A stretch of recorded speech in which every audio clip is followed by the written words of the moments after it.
So I guess this is where we're gonna come set up shop. I just loving the energy over here.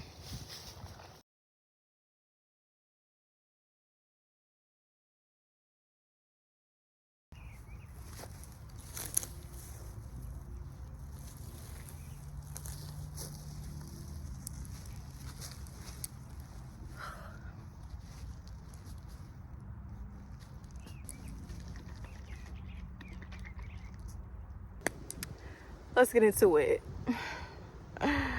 This is not going to be the easiest video. I'm already spitting on my words. This is not going to be the easiest video to film. And I've been procrastinating filming it. But I guess the time has come. When we're old and have to leave the earth in a picture perfect girl. It's my Stress Galaxy bottle.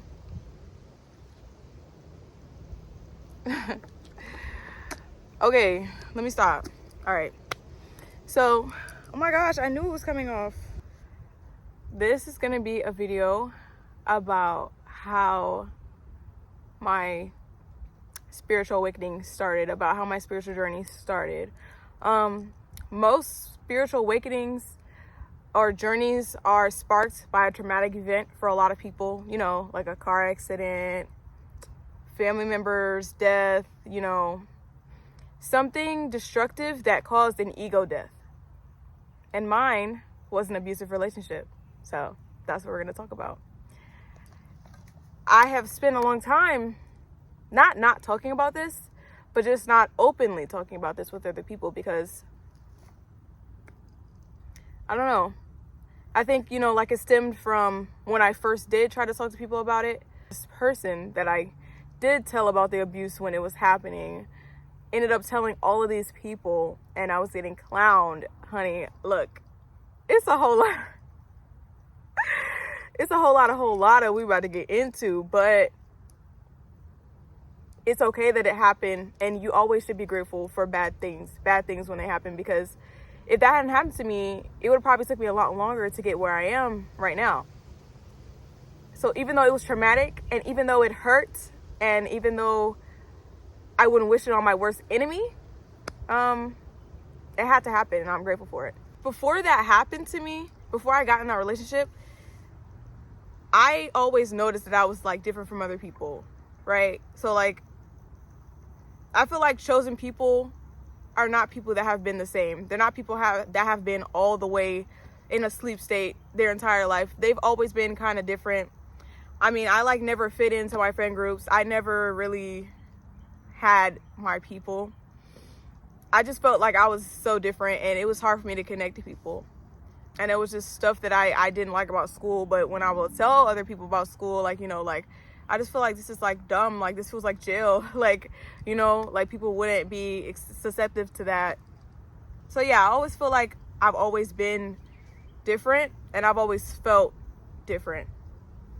So I didn't just go from being in a sleep state and from not even asking questions about the world to just being awake, so to speak. I have to use words and terms that you guys identify with, but I just want to put it out there that I don't identify as a spiritual person or as a spiritualist, as they call them, you know, or spiritual awakening. You know, I just use those words because that's what people identify with.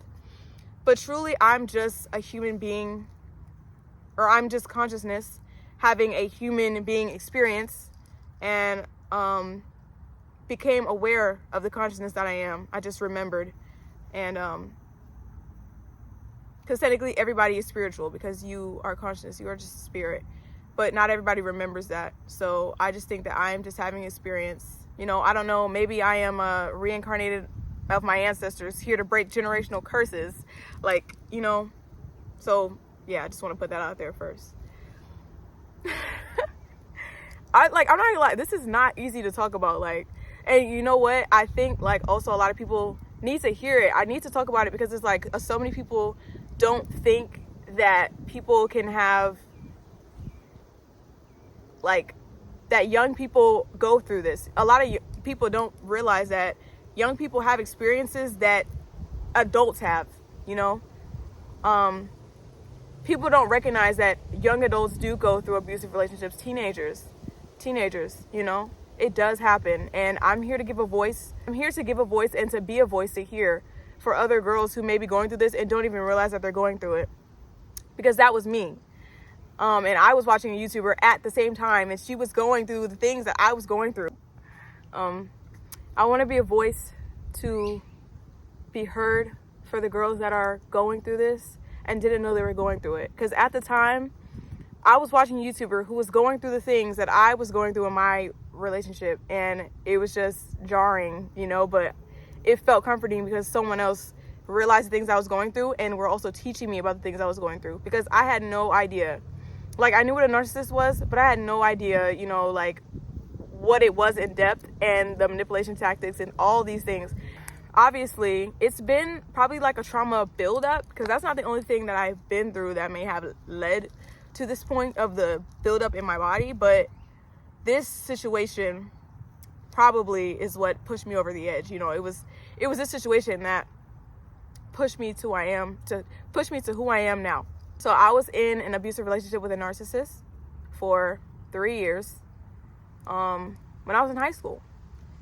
And I guess what I want to talk about is the signs, you know, in the beginning of a relationship that you need to watch out for. Things that you need to be aware of to protect yourself, because I think that there were a lot of signs for me in the beginning that I didn't know or I ignored. So when I met this person, I was in high school, you know, I needed to get my shit together. You know, I was just here but not here. Like, you know, I was just living life. I was making bad decisions, but I wasn't too bad. Like, I was on track to, you know, be okay. I was gonna be all right.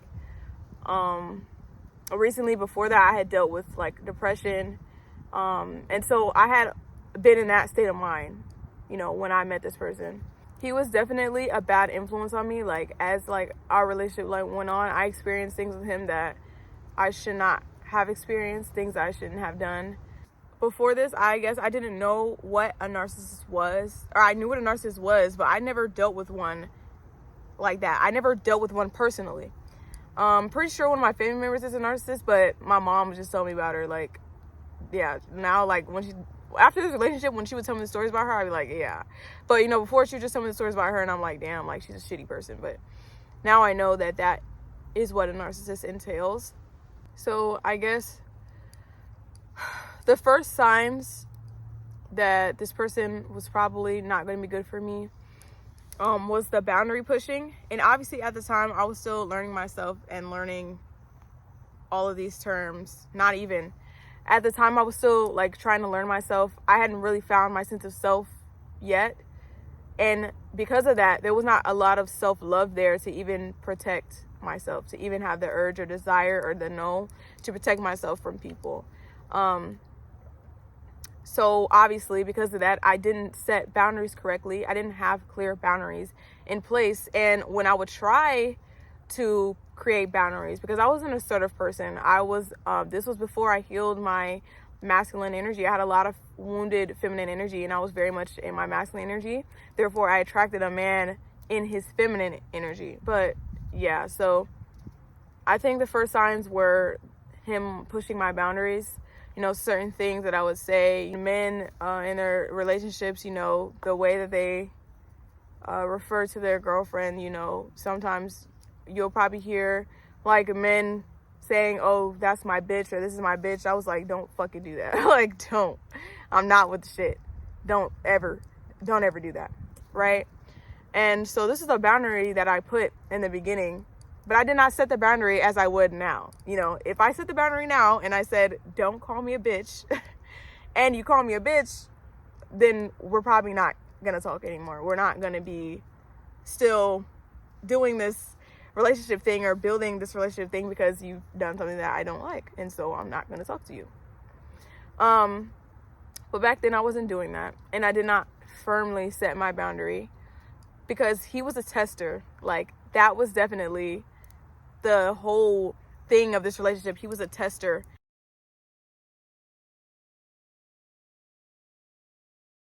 And he does not know when to stop. So he was definitely testing me, testing my boundaries, testing me to see what type of person I was, because a narcissist target a specific type of person, you know. And I was definitely that person that they wanted. Someone who didn't have clear boundaries, who didn't have a firm sense of self, and really who was going to allow someone to come in and treat them like that because they haven't identified how they should be treated. And that's definitely what I was at that time. And so he started to test my boundaries in this way, and he would do it playfully. Like, he would do it playfully, and I'd be like, yo, like, you know, at first it was just like, it's not funny, like, don't call me that, I've already told you that, blah blah blah, whatever. But I wasn't stepping away. I wasn't giving him a consequence for breaking that boundary, you know. So it's not a clear boundary. Another thing he did when we first got together was express feelings of endearment, or like really high levels of affection. He was definitely love bombing me in the beginning, because, you know, you hear like on the internet, and I hear that too, you know, oh, if a guy tells you he loves you in like 3 days, like, that's fucking weird, you know. But he wouldn't directly tell me that he loved me. It was like probably like a month in, or like not even, like probably like 2 to 3 weeks in. We were on the phone one night, and he just kept saying, like, he was just like, oh, I have never felt this way about another girl, or saying, you know, stuff like that. And then he would like say something, and he would like, I know what it is, but I just don't want to say it because blah blah blah. Like, he was just a game player, okay? And I knew what he was trying to say, but because he wasn't saying it to me outright, it did not alarm me. It was just like, oh, like, okay, like, he likes me. That's what he's saying. He likes me. But that's not what he was doing. He was love bombing me, and I was not even realizing at the time, because I didn't even realize what that was, right? And so eventually he does tell me that. He does tell me that he loves me. He's doing all of these things, showing me all of these signs of affection. What he did was identify, what type of person does she like? What type of person does she want? Like, he would do things and he'd be like, oh, like, she likes that. So then he would do that more all the time. Like, for example, I'm just gonna like give you this example. So basically, he's not an affectionate type of person. Like, when we first met, it's obvious he's really not an affectionate type of person. And the reason he's not like that is because his mom is also a narcissist, which we're gonna get into. But like, girl, I got the whole platter. I got the whole platter and then some, okay? I got the fucking king buffet of narcissism, okay? Please. Girl. I was being shitted on. No, but anyway. So yeah, that's why he's not an affectionate type of person, right? Because stuff from his childhood. And so I realized this, noticed this going in. I'm a very like affectionate type of person when I like somebody. Like, you know, I'm very like caring and like just like affectionate. I just show people that I care, and show people like who I am, you know, all of my love essence, basically. And so I am an affectionate person. My love language is quality time and physical touch. And can't remember the other one, so I guess it's not really my love language, right? So I was exuding that because that's who I am, and that's what I was doing with him. But he's not an affectionate person. But what started to happen was he started to realize, okay, she's an affectionate person. She likes hugs and kisses and gifts and blah, blah, blah, right? So I'm going to be that person to make sure that I don't lose her. But I'm not really that person. This is when he started his facade, his whole identity. And this whole identity that he created is what I fell in love with. But that was never him. And that realization was one of the biggest deaths of all. Probably. Because it just made me realize how vile people can be, you know? And so this is what he was doing, right? So he started to become that person. And he also, in the beginning, tried to change me. And that was another sign that this was not the person. When I was in high school, I'm very expressive, you know, I like to dress different. I'm very like, you know, like I was just a character in high school. I was very expressive in the way that I dressed. I was changing my hair every week.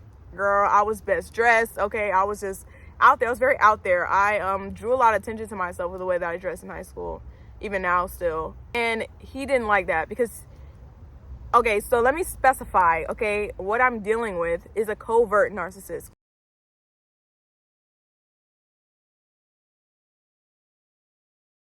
Covert narcissists are created by narcissists who are belittling. So you can have the narcissist mother who her son can never do wrong. He's perfect. And she just coddles him, which she did. But the covert narcissist mom, the narcissist mom that creates the covert narcissist is very belittling and rude and mean to their son. And their son can never do right. But they still exude their son to some type of way to other people and say, oh, my son's the best, my son's this and that, because it inflates their ego. And they use their son as their own sense of self and be trying to live through them. That was his mom, okay?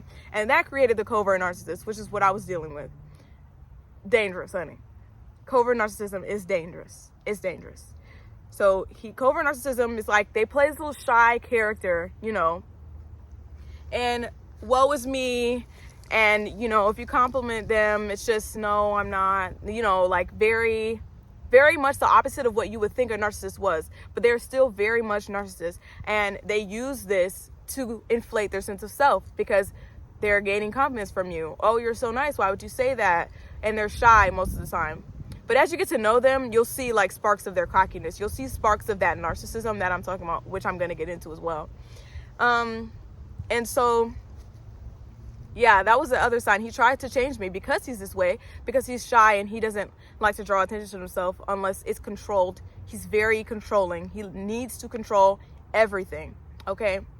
And so the way that I dress, the way I express myself, a lot of people would stare at me. I would attract a lot of attention to me. But now that he was with me, because he was always with me, which is another thing.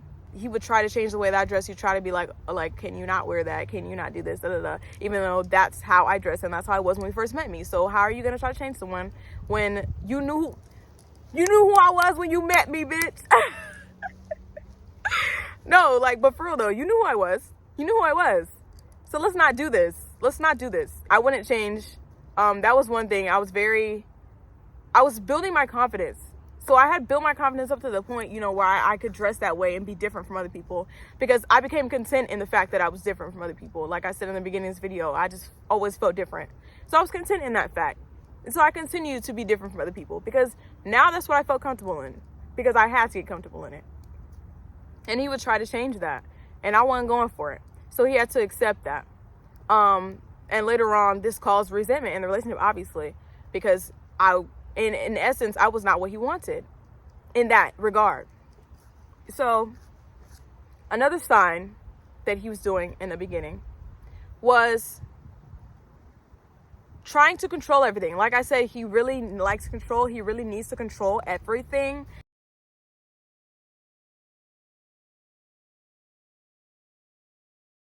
And so when we first got together, it wasn't so bad. But once he started to learn me and once he started to really stick his claws in, you know what I mean? It started to get really bad. So he would literally want a whole itinerary of my day. I'm telling you, at nighttime, if we were not together for majority of that day, because that would happen a lot, because he needed to control, he wanted to control me. He wanted to know where I was, what I was doing, and who I was with all the time, okay? So when it comes nighttime, he's texting me, we're on the phone or whatever, whatever the fuck. And he's like, oh, what did you do today? And if I said, oh, you know, whatever, like the regular stuff, like, oh, I was doing this or I was whatever it is, he would get upset. And he'd be like, why are you not telling me like what you did? That's what it started with. Why are you not telling me what you did? Why are you not being upfront with me? Like, I would tell you what I did in my day, even though I literally just did, right? And so he's like, okay, what were you doing this morning? I'm like, oh, I was doing this, whatever. And any story that I told him, or anywhere that I left something out, or he felt like I left something out, he'd be like, oh, he'd be like, oh, who were you with? What were you doing? Why were you with him? Every single day I was dealing with this.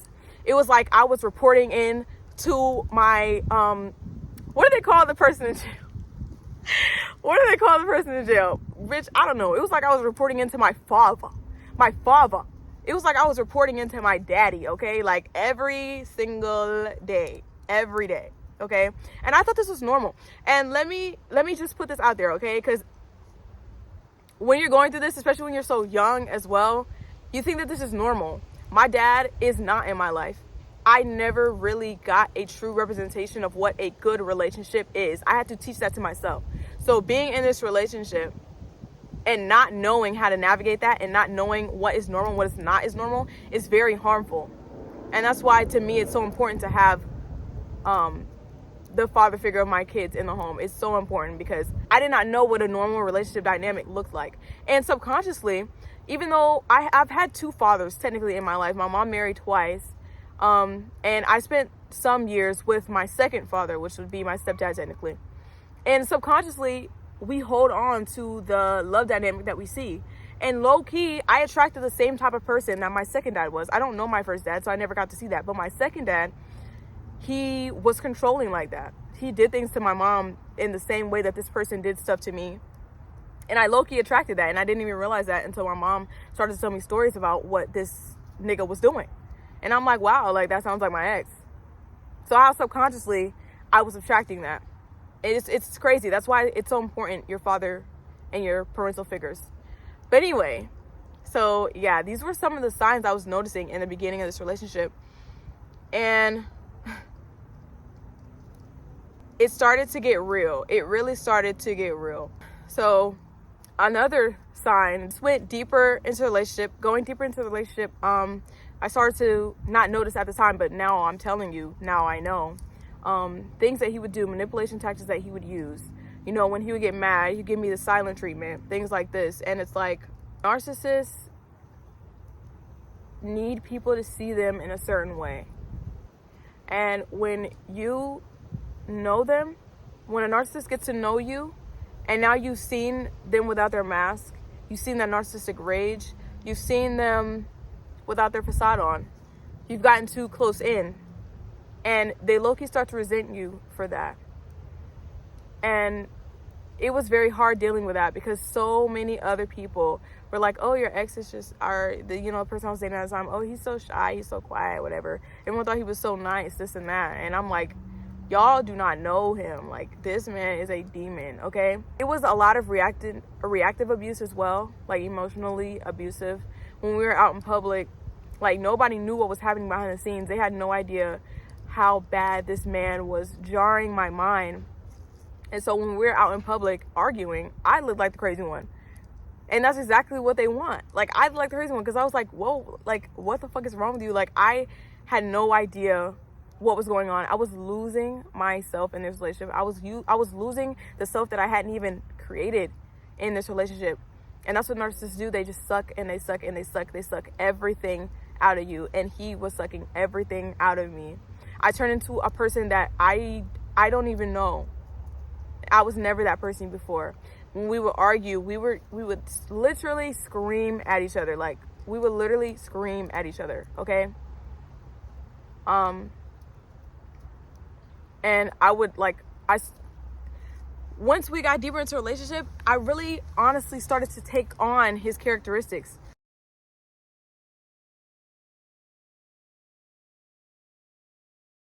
Because that's who I was spending most of my time with.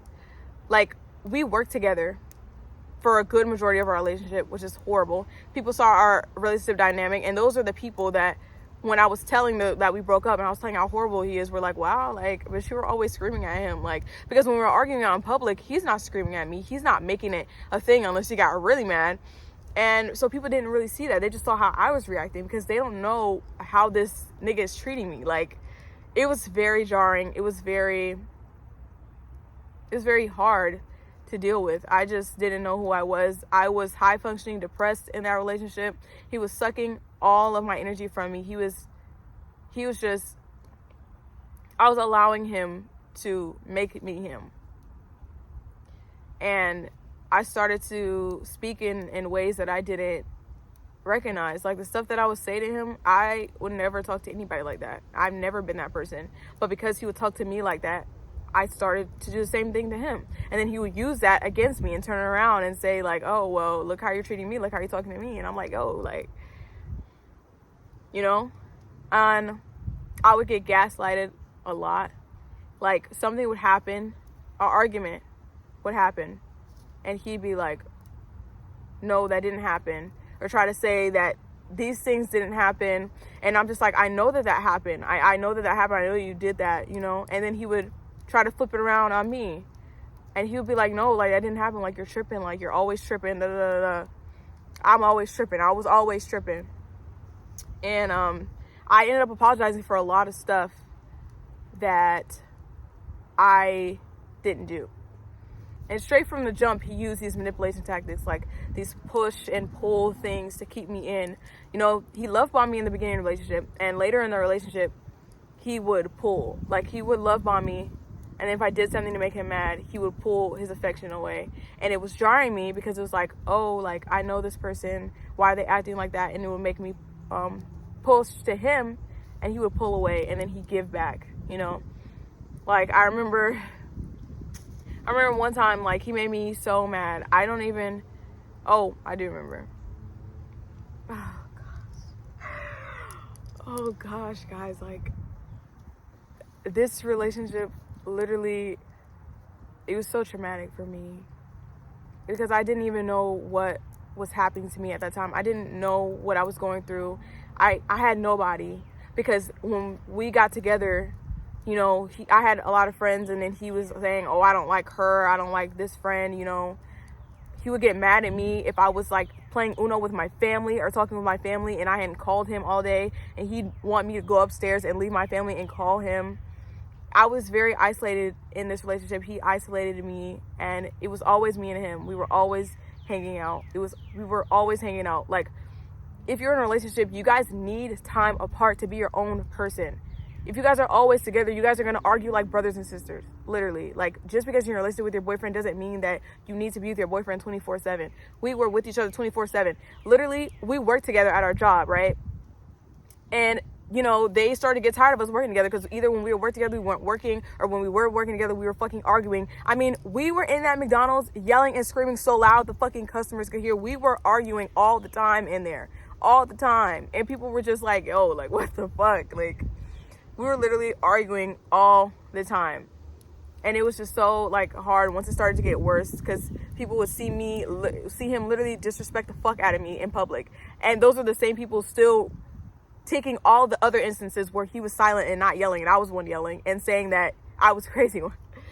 But anyway, so this video is honestly all over the place. I just wanted to talk about it because I feel like something within this is going to resonate with somebody, and they're going to be like, I have to leave. Like, this is not normal what I'm going through. I need to leave. He would use the silent treatment. And this person was my first person, like the first person I ever had sex with. Hopefully this video doesn't get, maybe I should come up with a different word for that. This is the first person that I had encounters with. And because I never experienced that type of connection with anybody else, it really made me like attached to him, because I had never done that with anybody else, right? And he used that as punishment too later in the relationship, because at one point it got so draining and it got so bad that it was like that was the only time that I actually felt like we loved each other. Like, literally, that was the only time, because we were just so volatile to each other, and it was just so toxic. And then when he would get mad, then he would use that as a punishment and withhold our only connection to each other. Like, if you guys know narcissism and you guys done your research, you know what I'm talking about. Like, he did everything in the book. He did. Yeah, the gaslighting really messed my mind up, because it made me question my own reality. Like, when when you know something happened, when you feel like something happened, when you know something happened, when you feel like something happened and the other person is like, no, this didn't happen, you're crazy, you know, and that's your only source of like proof, or like your only like thing, and he's been mind fucking you this whole time. He's just been manipulating you, and then you're like, did that happen? Like, that shit is jarring, and it was really painful, and it was really hurtful, and I was dealing with that my whole relationship, because he did that so much just to not apologize for shit that he did. And, you know, once it got to the point where I started realizing, like, damn, like, I just don't feel like I should be dealing with this, but I just kept ignoring that in my head, I started to, like, I had sympathy for him, and that was one of the things that kept me there so long as well. Like, I had sympathy for him because his mom is also a narcissist, and she's just a piece of shit. Honestly, I'm sorry, I don't mean to call nobody's mom a piece of shit, but like, she treated him like shit. She's done so many like horrible things, and then she will love bomb him, same thing he does to me. And so that's where it came from. But you can't have sympathy for people, because there's people who've gone through stuff, people who have gone through horrible things, and they don't turn around and treat other people that way. There's no excuse. Okay, get some help, go to therapy. Like I've told him before when we were in a relationship, I was like, your mom is a narcissist. Not even like, I'm like, yeah, and you're probably a narcissist too. But I didn't leave because I felt bad, and I loved him, but I should have left, and I should have not allowed my sympathy to allow me to be treated in a horrible way.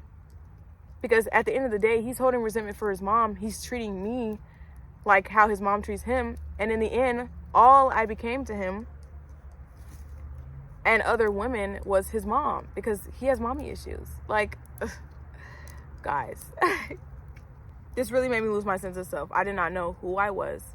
I was just not even living. I was just hollow every day, and I was taking on his characteristics, just being so nasty to each other, and just all this negativity was like just draining me. And I just started to feel it so heavy, the deeper our relationship got. And I was always with him, and his energy was just bad on me. It got to the point where I just didn't even know what to do. I didn't know who I was. I was just every day just depressed and not even realizing it.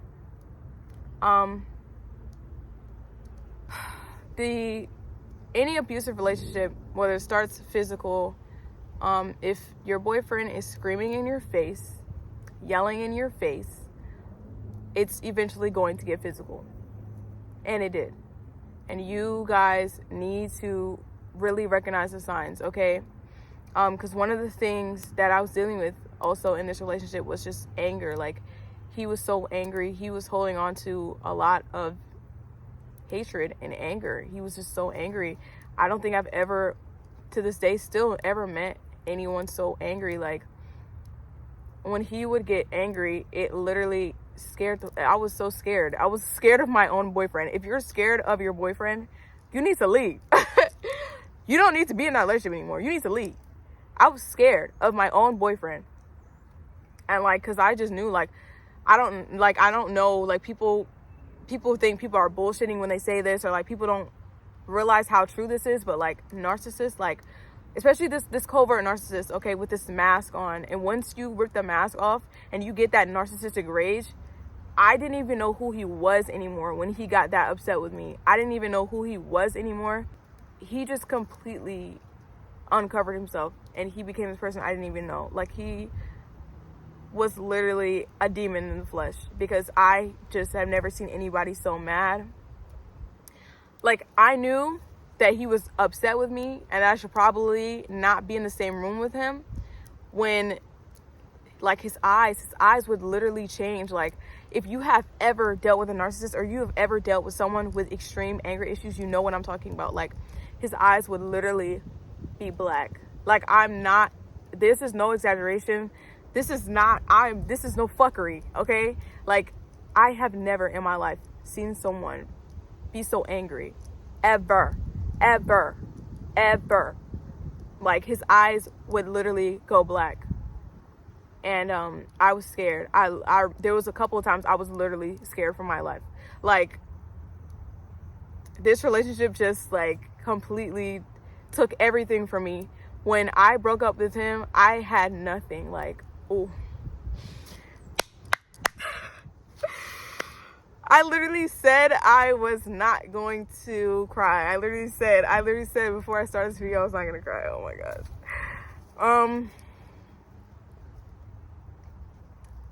Or not. We're not gonna do this. We're not gonna do this. I'm not going to stop it. I'm gonna allow myself to be as I am, but this is why I avoided doing this video, because I already know, like, talking about this is just so hard. But I literally just lost myself completely. And when you lose yourself like that, when you have a death of self like that, there's nowhere else to go from up. I was literally on the bottom. I had no idea who I was. I stopped doing all of my hobbies and the things that I like to do because I couldn't. I had no time. I was always with him. He took everything from me, and I allowed him to. And when I broke up with him, I had to rebuild myself. And like, spirituality, I guess, was the only thing I turned to. It liberated me. Literally, it liberated me. So there's like a lot of aspects about this relationship that, you know, I haven't got into, and I'm probably not going to get into. And I'm really not trying to be like a story time like YouTuber, you know, but I just want to like say some things to help people, you know, maybe realize that these relationships that they're in might be harmful to them and what it can lead to. It leads to something good. Everything is to improve yourself, but there's some things that you should be aware of and that you need to look out for to protect yourself. The physical abuse definitely started later in the relationship. There were signs of it from the beginning. Like I said, that tester, that boundary pushing. Definitely something that you need to be looking out for. If somebody pushes your boundaries after you tell them, and someone's trying to inch it, that's not a person that needs to be in your life at all. But in the beginning of our relationship, you know, like, we would play fight, right? We would be play fighting like this. I would say this is like a couple months in, but your boyfriend should definitely not be like being like overly super rough with you. Obviously, they shouldn't be doing that, but that's what he was doing. Honey, I like weigh 100 pounds, so let's just think about that for a second. This is not funny. I'm the only one that's allowed to laugh.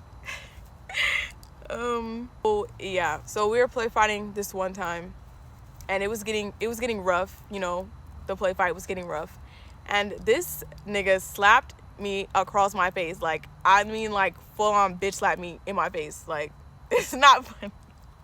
It's not funny. I don't know why I'm laughing. I'm trying not to start crying, but yeah. So when he did that, this is like your brain is trying to protect you, but at the same time, like, it can harm you the way that your brain is. Because my brain was like, don't think that this is what should be happening.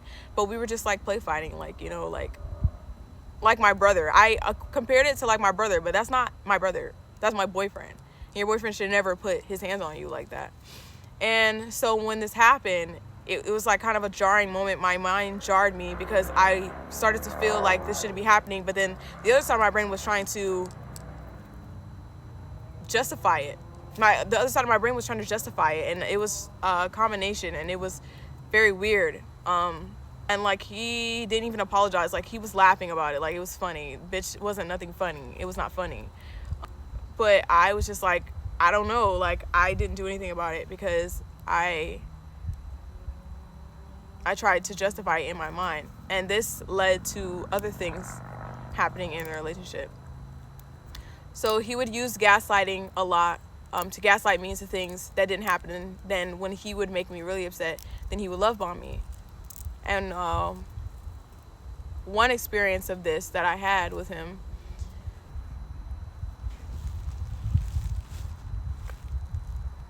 oh, there was a bee on me, but I think I might have left. So one experience I had of this was, so his mom pressured me, very, very heavily pressured me to get birth control.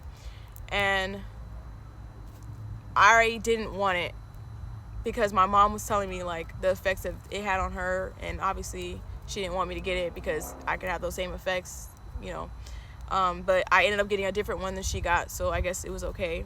His mom was always like telling me, like, you know, y'all gonna be having sex, whatever, da da da da, because she was definitely always harping on us about that. And she's not watching nobody's grandkids. Like, I was like, girl, shut the fuck up. Like, Anyway, so, and my mom was like, who's she telling? I will watch my grandbabies all day. But yeah, I didn't want no kids either. But I also didn't want to be on birth control, honestly. But I ended up being on birth control. I'm still on it, actually. It's Nexplanon. I'm trying to get it taken out because I just don't want to have sex. But yeah, so this happened, right? This was months before this experience happened. I got on birth control. And this one day, I was always having pregnancy scares because he was so, like, paranoid, like, all the time. And, like, anytime I'd be, like, my boobs itch, he was going to give me Plan B at CVS for $50. Like, he was always at CVS spending hundreds on Plan B. Okay. This stuff that's so harmful for your body, you know, the Plan B, the birth control, like that just puts into perspective everything that I was dealing with, the mind state I was in, just everything. And so this one time I had like another pregnancy scare. My periods have always been irregular. So even before birth control, they've always been irregular. But when I got on birth control, they completely stopped them. So now I like don't have my period. I have my period, like at first I had like a period, but then it dwindled out, and now it only comes like every 3 to 6 months. I don't know when I'm gonna see her. I just saw her, but you know, I will be very happy to get my regular period back. But yeah, so I was having another one of these pregnancy scares. He was going to give me Plan B and all this other stuff, right? And he went to go give me a pregnancy test. I was always taking pregnancy tests all the time. Like, I was not pregnant. I was never pregnant. This day, I had just, like, done my hair. You know, I was feeling myself. I had pink hair in my hair. It's on my old TikTok, actually. Yeah, I was feeling myself. I did my hair, I had pink hair, whatever. And he was coming over to my house before he had work. He was going to work. I was not on the schedule that day. Because, like I said, they tried not to schedule us together. Eventually, they started not to schedule us together. But we wanted to be together so bad. We were so stuck at the hip that when they would not schedule us together, either one of us would literally skip work to be with each other. Like, I cannot count on my hand how many times I skipped work to go hang out with him at his house. That is not normal. It's not okay. Okay, you just don't need to hang out with your boyfriend that fucking much. But anyway, so he was coming over, and he wanted me to take a pregnancy test. And so I was like, okay, like I'm not fucking pregnant, but if I didn't take it, I knew he was going to get mad at me. So I took it. I was going in the bathroom. I was in a very playful mood. You know, I was like, yeah, like, my hair's done and I look good, so I feel good. You know, it was a lot of external outsourcing for my happiness at that time because he just made me so not happy. So I went in the bathroom to take my pregnancy test. And for some reason, like I said, I was feeling playful. You know, I was feeling playful. And I went in there to take my pregnancy test. I took it, and I was just sitting in there, you know. And he was standing literally right outside the door. He wanted to stand inside, like, the door, because we would do that. Like, we would be in the bathroom, and he would be watching me pee. We would do that, like, all the time. He wanted to be in there, but I was like, no, like, I don't want you to be here, whatever. I was just playing around, you know. But he was just mad. He was always mad. He was just angry ass bitch. I'm gonna take that out. I'm sorry. So yeah, he was standing outside the bathroom,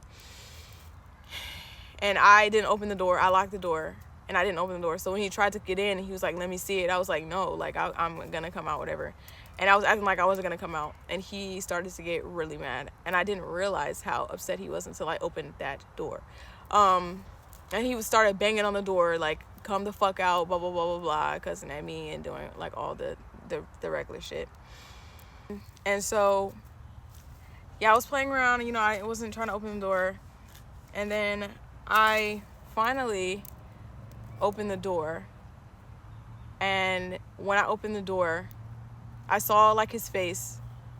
I saw that, like, rage I was telling you guys about, like, earlier. Like, he was just so fucking mad. And so when I opened the door,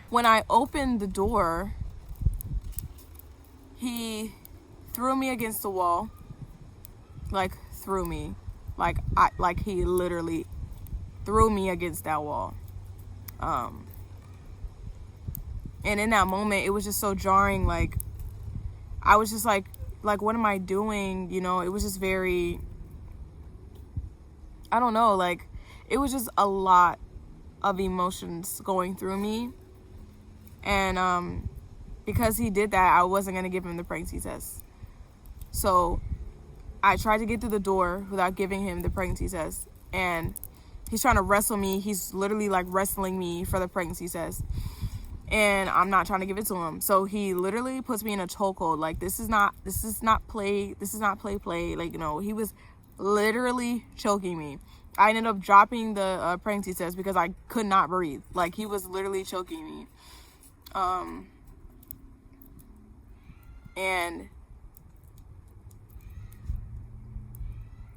I don't, the physical abuse started before this, but it was just something about that time. I never forgot it. I can never forget it. I can never forget this whole thing. But that time, I feel like it was a time in the relationship where I started to realize, like, okay, I need to leave. But I didn't yet. So I ran upstairs and in my room and locked my door, and he runs after me and he's like apologizing. He's trying to apologize, whatever.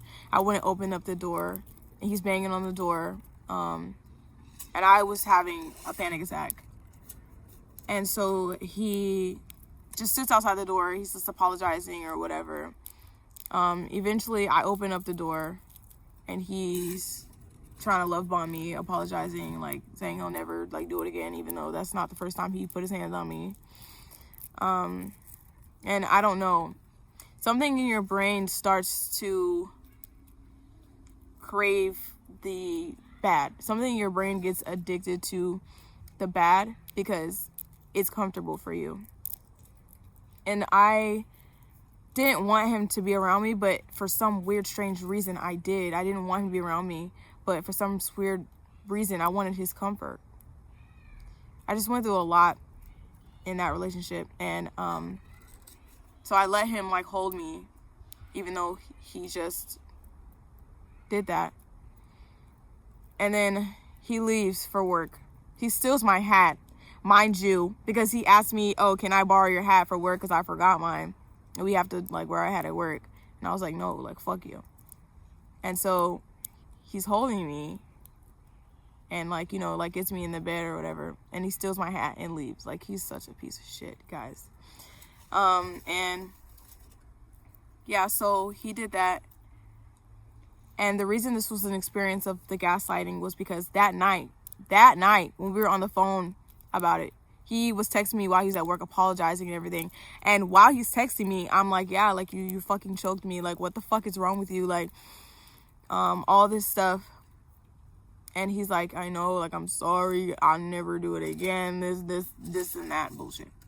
But then at night when we're on the phone and I'm telling him like everything, I'm like, oh, like, why would you do that to me? Blah, blah, blah, whatever. I didn't do that. I didn't choke you. Like, now you're dragging it. Now you're dragging. I'm like, yo, like, we talked about it earlier, right? Like, this is how he would gaslight me. And he did this so much. And there was sometimes where I was questioning, like, did that actually happen? Like, I don't know. And I end up apologizing for something I didn't do. But this time I was like, no, bro, like, you legit did that. And for a long time after that, he never continued to admit that he had did that to me, when the first time we were texting about it, he did it. Like, I don't know. And then like a couple days after that, he took me out, like took me shopping and got me all this stuff. He took me to the fair. We rode on the carousel. There's actually a video. I have a video of us on the carousel talking about how we love each other and like kissing at the top of the carousel. And this relationship was really what sparked my journey. This whole thing, it was really what put it on the map. And I still have triggers from this relationship. The healing journey is never over, but I dealt with a lot of triggers after that relationship. I have a personal trigger that I had in that relationship. And this is another example of my boundaries being crossed. I have this trigger that I don't like being cornered. So it's not like, I'm not claustrophobic, but like, I don't like feeling like I can't get out of somewhere. Like, it could be a huge open room, and if I feel like I can't leave, or I don't know where the exits are, it triggers me. It makes me very paranoid. I don't like it. Therefore, I don't like being cornered, because when you're being cornered by someone or by people, you can't get out. Like, you don't know how you're gonna get out. And there was this one time, like, we were at work, and he made me mad, or he was saying something to me, and I didn't agree, or like, we were arguing about something. He was saying something, and I was like, I don't agree, or I don't want to do that. Something like that. I don't know what it was. We were always arguing about stupid shit. I didn't agree, and he started to like push my head. Like, he started to like just like push my head, and I was like, stop fucking doing that, whatever. And I didn't like agree with whatever he was saying. And then he was like talking about it, and I was like, just like, stop talking to me, like, leave me alone. And I'm sitting like in the back of my job, and there's like a bench, and then there's like a wall behind me, like a concrete wall or whatever. And so he's pushed my head into the wall, slammed my fucking head into the wall, because I didn't agree with him or what he was saying. And like, that shit hurt. So I was like, yo, like, what the fuck, like that. This happened before the incident that I just told you guys about, and I really was about to like break up with him. Like, I really was about to break up with him, because the shit hurt. And I was like, what the fuck? Like, so I get up and I'm trying to leave. I'm going out. I'm trying to like leave, like past him. He's not letting me leave. He's not letting me push past him. And there's like this is like the beginning of like the break room, and there's like a little hallway, and there's like the bigger like area of the break room. So I'm going through this little hallway. There's a corner right here, and he's not letting me leave. He's pushing me into this corner, and he's like holding me, and he's not like letting me leave. Like, he's literally cornering me. He already knows I don't like that. He already knows that triggers me. I don't like being cornered. I don't like feeling like I can't get out. Like, even if like someone doesn't mean any harm, I don't like being put into a corner. Like, I don't like that. And he's doing that, and he knows that. And so I'm like trying to get out. I'm like, leave me the fuck alone. Like, I'm like, get away from me. Like, you know, over and over again, I'm telling him to get away from me, and he keeps holding me. He's pushing me. He's apologizing. He's like, he's apologizing, but he's like, why did you do that? Like, why did you have to say that? Like, I don't know. I didn't agree with something he said, or I made him mad. I don't know. But he's apologizing while blaming me. Like, so I'm just like, I'm not listening to him. I'm like, leave me the fuck alone. Like, get off of me, whatever. And he's like literally holding me there, and I started to have a panic attack. I started not hallucinating. I started hyperventilating, because I was like, I really don't like being cornered. So like, to this day, I can't, like, don't do that shit. And so he's doing that, and I start hyperventilating because I can't leave, and it's like making me, it's triggering me like really hard. I couldn't leave. And so because I started feeling like that, I literally started like feeling like I don't know if you guys have ever like felt like that, but I just started having a panic attack. So I started screaming. Like, we're at work. We're at work. This is what I was dealing with. There's no way I couldn't have grown from this situation. Like, this person literally, like, he just did so much shit to me. I just completely lost myself from this shit. I was depressed. I stopped doing everything that I like to do. I became this nasty person because of him. And it's not because of him. I allowed it. But I started to act the same way that he was treating me. And so I started screaming. I'm like, get the fuck off me. Like, I literally started screaming, okay? And so all of our coworkers start rushing back there. The people that were in the kitchen that were closest that can hear us, they start rushing back there. Like, they're like, oh, I was about to say his name. They're like, bro, what the fuck are you doing? Like, what are you doing? What are you doing? Right? And I feel like that was the first time other people seen what I was dealing with. But the people that seen that, they didn't work there at the time that after I broke up with him and I was telling my coworkers about it. Those weren't the same coworkers. They didn't even work there anymore at that point. They came back there. They're like, bro, what the fuck are you doing? What the fuck are you doing? And he lets me go. And I just sprint. I just leave. I ran out of there. I walked completely out of work. Like, I was at work. I was on my shift, but I left because I literally couldn't. I couldn't be in there anymore with him. And so I don't know what they said to him. I don't know if they were like, what the fuck were you doing? Like, I don't know what they were saying. But he's texting me. We're arguing about it. He's like, where the fuck did you go? Where are you going? Where are you going? Where are you going? And I wasn't texting him. And he just starts cussing me out. He starts calling me all these names. Like, he's calling me out my name. He's calling me a hoe. He's calling me all these other things because I left and because I wasn't texting him back. And so I'm walking home and I'm like, yo, like, I don't we're not gonna do this anymore. Like, I can't fucking be with you, blah, blah, blah, right? And then he tries, like, calling me. He's blowing on my phone, and he's like, no, like, what do you mean? Like, we, whatever the fuck he was saying, like, just bullshit. And I ignored him for a couple of hours, and then, like, he was like, stop ignoring me, or I'm gonna come over to your house. And, like, he would literally do that. So I started texting him back so that he wouldn't come over my house and just show up at my house in the middle of the night. Like, y'all don't have no, like, he would literally do that. And so I started texting him, and he apologized and all these other things. I don't know. I didn't have the respect for myself and the self-love for myself to not deal with this. And so I kept dealing with it, and it just really harmed me. It just really, really harmed me. And I put a lot of trust in this person as well. I told him about things I've never told anybody else about. Like I said, he was a covert narcissist, so he used to say things and do things to get sympathy and to fish for compliments and all these other things. And the times he would get mad at me for stuff, sometimes he would, like, bring up this. Okay, I have to say this in a certain type of way because I never want to call somebody a liar, and I never want to, say someone's lying about something like this. But if you were sexually assaulted, you're probably not going to bring it up multiple times to try to garner sympathy from somebody else. And he told me about this after I told him about my sexual assault, and he would bring this up to try to get sympathy from me. But I never did that. I never brought that up. I never said, "Oh, I'm treating you like this because I'm traumatized from my sexual assault." And I never did that, because that's not something that you're just gonna bring up and just be trying to say just to get the other person to feel bad for you for doing the things that you're doing, as using it as an excuse. And that's why I say I don't believe him. I trusted him with a lot of things. I told him a lot of things shortly before we got in a relationship. The ex I had before that. So my ex before that, we were together for a while too.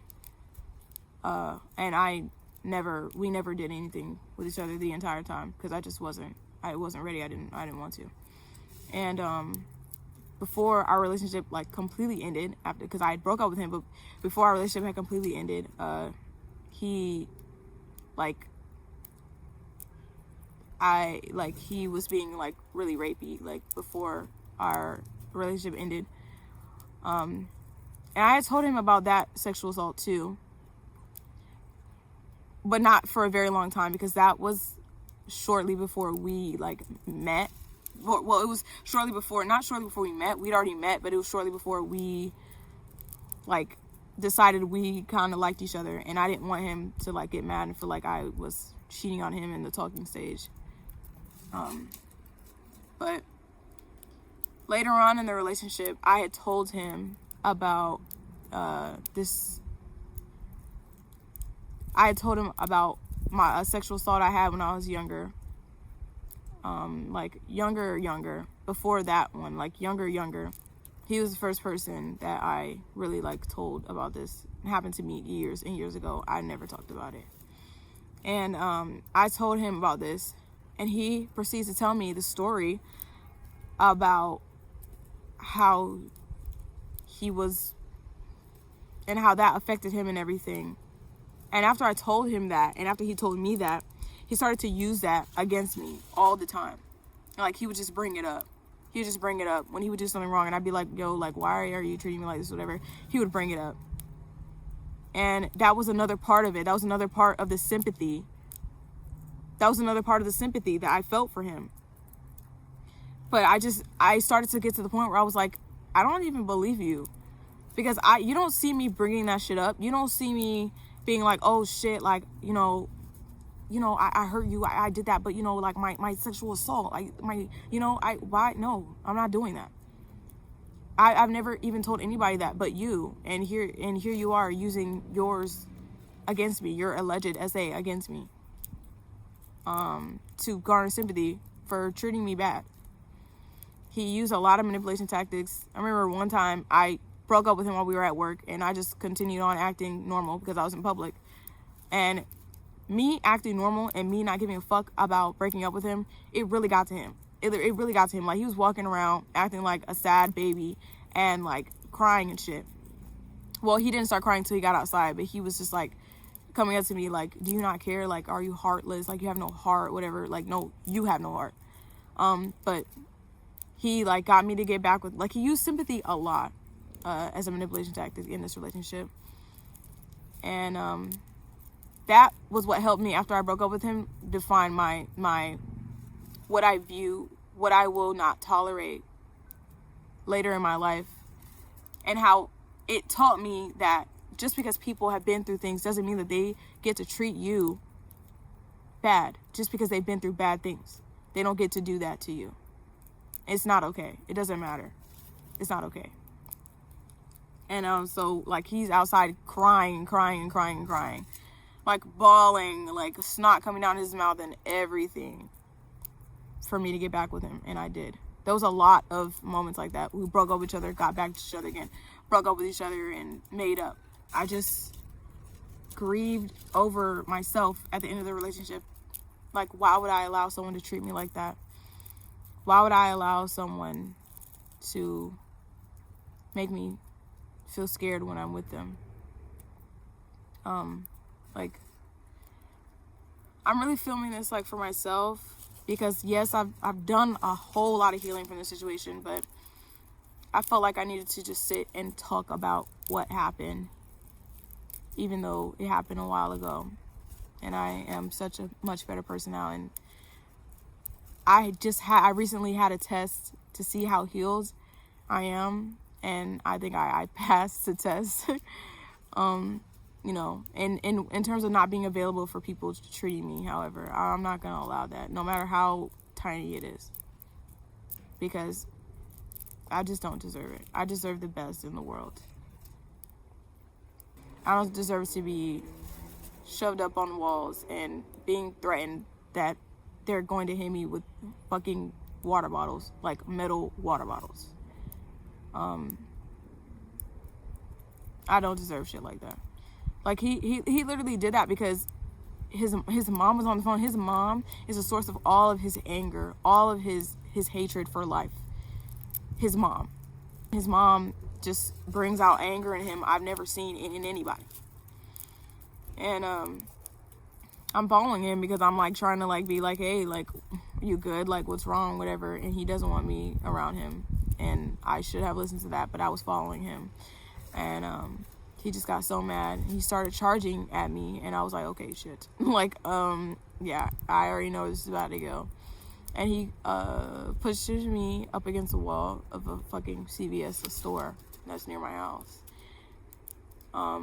He's like grabbing me by my jaw, and holding me against the wall, like pushing my head against the wall like that, telling me to leave him the fuck alone, and just, I don't even know what he said. I was just like scared. And I got mad. Like at that point, I got mad. I think that was, I don't remember which one that was after.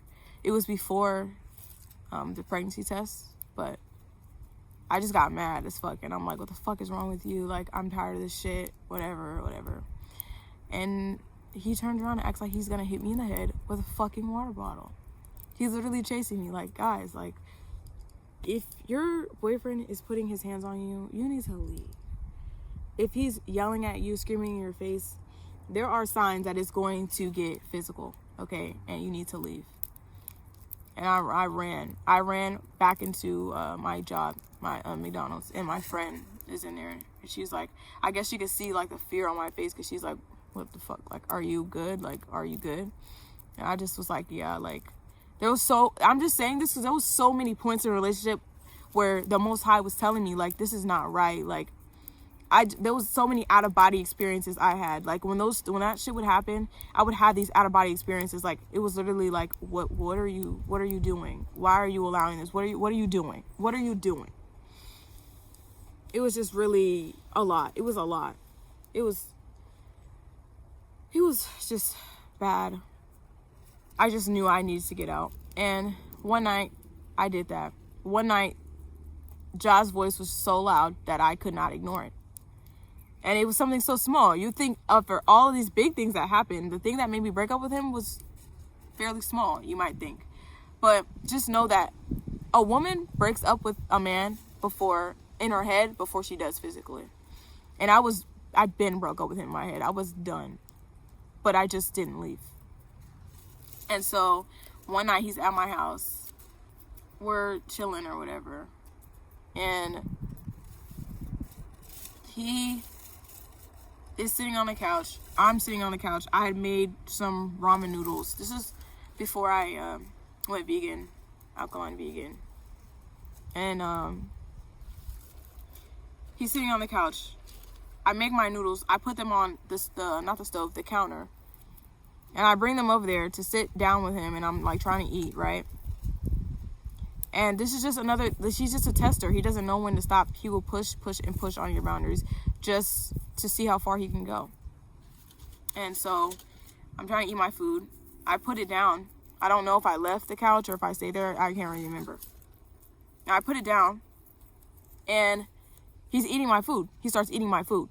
And so I'm like, what the fuck are you doing? Like, why are you eating my food? Another argument is commencing.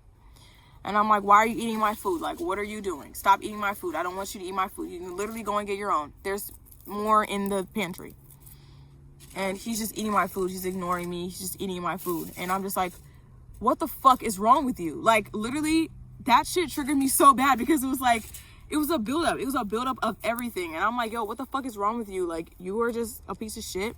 Why are you eating my food? I already told you I don't want you to eat my food. That's my food. And you're still doing it. Like, you do this shit on purpose. And I was just cussing him. And I was getting mad. I was grudging him. And so he's like, yo, like, you're being extra, whatever. Like, shut the fuck up, shut the fuck up, shut the fuck up. And all this other stuff. And I'm literally just looking at him. Like, I was having, guys. Ooh. I gotta get up for this. I was having an out-of-body experience. Like, he's telling me to shut the fuck up, stop being extra, whatever else it is. And he's eating he's just eating them in front of me. And I'm just like, what is this? I was staring at him, right? While he's eating my noodles. I'm staring at him. And I'm just like, there's a voice in my head. Josh, just like, is this what you want out of life? Is this who you're going to marry? Is this who your kid's father is going to be? Is this what you want out of life? You do not deserve this. You do not deserve this. You do not deserve this. That phrase went over and over and over in my head. You do not deserve this. You do not deserve this. You do not deserve this. Over and over and over. And I'm like, you're right. I don't deserve this. First time in the years we were together that I listened to this voice in my head. I don't deserve this. I don't deserve to be treated like this. This is not fair. This is not fair. And so in that moment, I was literally like, we're done. Like, we're done. I'm not doing this with you anymore. We're fucking done. Like, get out. Literally, I was kicking him out of my house. Excuse me. I was kicking him out of my house. I was telling him to leave. We're done. And you guys, I will never forget the look that was on his face. I will never forget it. Because that is the look of someone who has disrespected you for so long and lost all respect for you because you allowed them to disrespect you, and they never thought that you were going to stick up for yourself. They never thought that you were really going to put your foot down and say, you know what, fuck you. They never thought that you were going to do that. They never thought that you were going to finally come to respect yourself and realize that they were a piece of shit. They thought that you were just going to allow them to continue to disrespect you because that's what you've been doing. That was that face. Like, I can't even explain it to you. That was the face he gave me. Like, wow, like, is she really doing this? Is she really breaking up with me? But I was dead ass. I was telling him to get the fuck out. And he was just staring at me with that dumbass look on his face. And he didn't get up. And I'm like, you think I'm playing? Like, do you think this is a joke? Like, get the fuck out. Like, I was literally breaking up with him. And I never felt so liberated in my life. Because I was like, that was the first time that I really felt like I was really respecting myself. I was really showing love to myself because I've been neglecting myself for so long. And so he doesn't get up. So I have to go get my mom. I have to get my mom. And I'm like, Mom, I want this nigga out of my house. Let me stop. I want him out right now. Like, he needs to go. And my mom is like, because my mom too was bamboozled by the facade. And I isolated myself. I never even told her what was going on. To this day, she doesn't even know. And There were arguments literally that we had gotten, and she's trying to compromise. She's like trying to tell me like, Maya, like, you know, you need to, and I'm like, Mom, you don't even know what's going on. And she didn't, because I didn't tell her. And I'm like, no, he has to leave right now. She's like, what's wrong with you guys? Like, da-da-da. I'm like, no, he has to leave right now. He needs to get out now. Because we were always arguing. She knew we were always arguing. And so she comes downstairs. And once he realized I was going to my mom, he just started getting his shit, started leaving the house. And he just started grudging me or whatever while he's leaving. And I'm like, yeah, get out. And he's like, yeah, whatever, like, whatever. He's like telling my mom, have a good day. And I'm like, have a good day, get out. And he's like, no, I'm not talking to you. I'm not talking to you. You're talking to my mom. Shut up. Okay. And so he leaves. And after he leaves, I felt all this anger. But then when I went upstairs, I just felt something like release, like in me. I just felt something like release in me. But I held everything in for like a week. I just started living my life like it was normal, but it wasn't normal, because I literally spent every day with him. I was always with him. And so I just felt empty. I just felt so empty. And I didn't know who I was. I didn't know what I like to do. I felt like I was nothing without him. Like, we were always together. He was always telling me what to do. And in my mind, when I was with him, I thought he was taking care of me, but he wasn't. He was controlling me in my every move. And that's when I started meditating. Because I started to research things. And let me tell you something. I was watching this YouTuber. Her name is Bo, but her YouTube name is Cosmoholics Anonymous. I was watching her videos. You guys know, like, her husband, if you guys watch her, like, her husband, her narcissistic husband, and she was making these videos about it. I was watching her and her videos while I was in a relationship with him, while I was dealing with the same things that she was talking about. And I remember one time I was watching her videos while he was in the room, and you know what this nigga said? He was like, yeah, you're watching that stuff. That's why you're always not trusting me. And that's why, because you're watching this stupid shit and you think that this shit is real. I don't know. He said something like that. He just said something like, I don't want you watching this shit. Because that's what he was doing to me.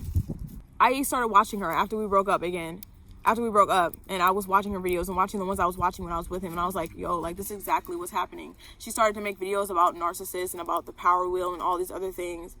And I was really taking in the information. I started to research other things. I found this other narcissist. Like, he's the narcissist, but he's teaching people about narcissistic patterns, and he's like getting treatment for it. He's in therapy.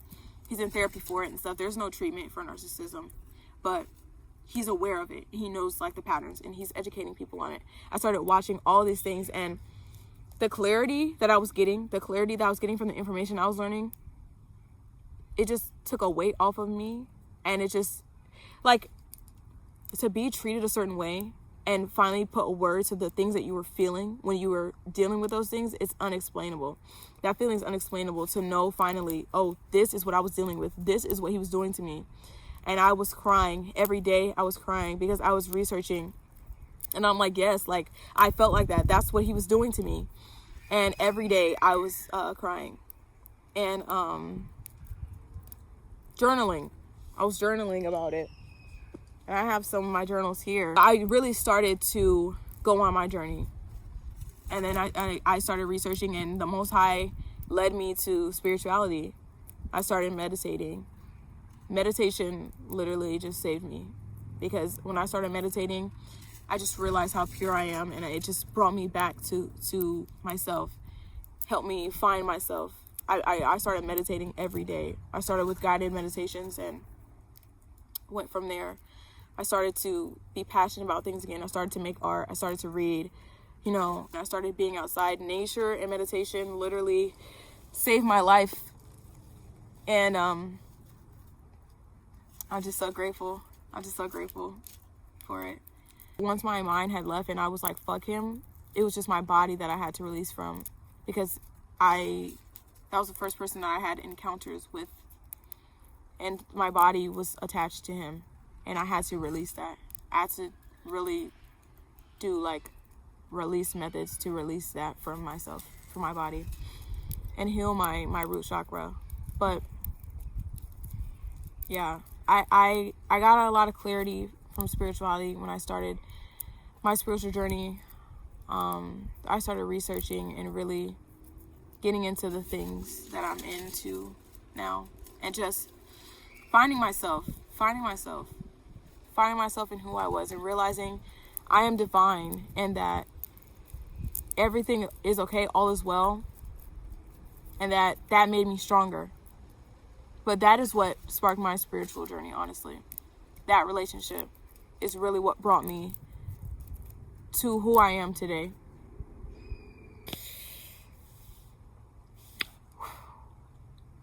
I did pretty good. Like, I was about to cry sometimes, but I think I did pretty good, you know, because I'm healed up. I'm always constantly healing, but you know, I'm come a long way, I have to say. So thank you guys for watching. I hope that this helps somebody. I hope that something that I said resonated with you, and that you leave that fool that you're with, because you deserve so much better than that. I'm going to making a lot of videos helping you guys with a lot of different things, whatever it is that you're dealing with. I want to hear stories in the comments. I want to help people. That's really what I want to do. So yeah, thank you for watching this, and I will see you in my next video.